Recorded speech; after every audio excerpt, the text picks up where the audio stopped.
kalian berpikir bahwa dunia perpajakan hanya tentang angka, regulasi, dan data. Tapi nyatanya tidak seperti itu. Mari kita pelajari lebih lanjut di hal penting dalam Maslow. Yang pertama, komunikasi efektif. Yang kedua, manajemen waktu. Dan yang ketiga, etika profesional. Mari kita bahas satu persatu. Yang pertama, komunikasi efektif. Komunikasi yang baik sangat penting dalam dunia perpajakan. Sebagai profesional yang sering menjelaskan hal-hal teknis pada klien yang memungkinkan tidak memahami peraturan perpajakan.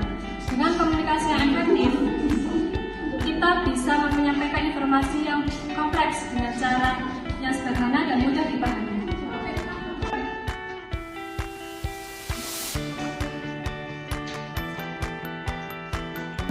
Selamat datang Ibu, selamat duduk.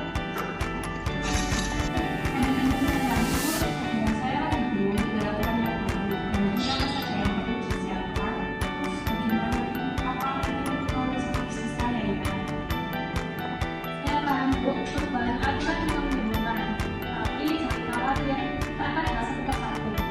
Aturan yang baru ini sebenarnya lebih banyak menyasar pada usaha kecil dan rumah. Untuk dalam peraturan yang tertentu, untuk buku ada beberapa dokumen yang harus kita siapkan. Tapi semuanya tidak berupa syarat dan syarat. Oh, jadi tidak semuanya berubah ya peraturannya. Betul, ada temannya memang sama, misalnya mereka laporan tugas keuangan dan laporan pajak yang masih mengikuti batas sebelumnya. Yang perlu kita perhatikan adalah aturan baru tentang pengeluaran pajak untuk bisnis yang mendukung kegiatan ramah lingkungan. Ini adalah bagian di mana kita bisa memanfaatkan pengeluaran pajak jika bisnisku memenuhi syarat. Wah, kalau begitu syaratnya apa saja ya? Saya akan bantu Ibu mengidentifikasi jenis bisnis yang mungkin sudah memenuhi syarat. Setelah itu, kita bisa lengkapi dokumen sebelumnya, jadi Ibu tidak perlu mempersiapkan semuanya dari awal. Kita hanya perlu menambah beberapa informasi saja. Terima kasih banyak ya untuk penjelasan ini. Saya akan memberikan kawan-kawan kami. Sama-sama Ibu, jika ada pertanyaan jangan ragu untuk bertanya ya. Dalam situasi seperti ini, profesional pajak perlu menyampaikan informasi yang jelas agar klien paham tanpa merasa kewalahan. Komunikasi yang baik membangun kepercayaan. Kita sudah masuk di minggu terakhir bulan ini. Jadi ada beberapa laporan pajak yang harus segera diselesaikan. Kita harus menyelesaikan semua laporan tepat waktu, tidak terburu-buru supaya hasilnya aman. Betul Bu, saya ini sudah mempunyai 3 kali besar dan laporannya akan dikirimkan minggu ini. Bagaimana kita sebaiknya mengatur urutan pekerjaannya? Bagus, dengan begini kita bisa menghindari pekerjaan yang menumpuk di akhir minggu. Kalau ada kendala, segera kabarin saya ya. Terima kasih sudah membantu mengatur ini.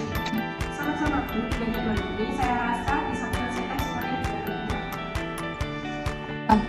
Mau tanya, ada cara lain nggak agar laporan pajak kita itu kemudian ditanggung ini? Kayak kemudian dengan tidak memperhatikan semua penghasilannya. Saya dengar itu katanya bisa dilakukan ya. Bu, saya mengerti. Pasti Ibu ingin meringankan beban pajak tahun ini. Tapi tindakan seperti itu tidak bisa Bu, karena itu melanggar aturan dan bisa beresiko pada bisnis Ibu jika terjadi audit di masa mendatang. Mungkin ada beberapa strategi yang bisa kita lakukan secara legal, tapi untuk memastikan bisnis Ibu tetap patuh dan terhindar dari masalah hukum, kita harus melaporkan setiap penghasilan sesuai dengan aturan.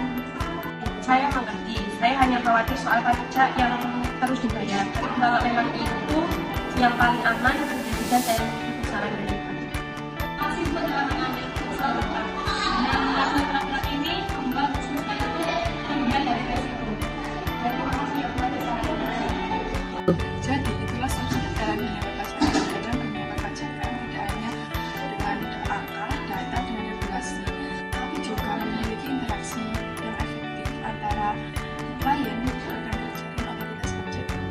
Dan bahkan terkadang menghadapi situasi sulit dengan penuh tekanan. Disinilah soft skill memainkan peran penting. Soft skill membantu para pekerja profesional perpajakan untuk bekerja lebih efektif, menjadi hubungan baik dengan klien dan tetap tenang dalam kondisi apapun.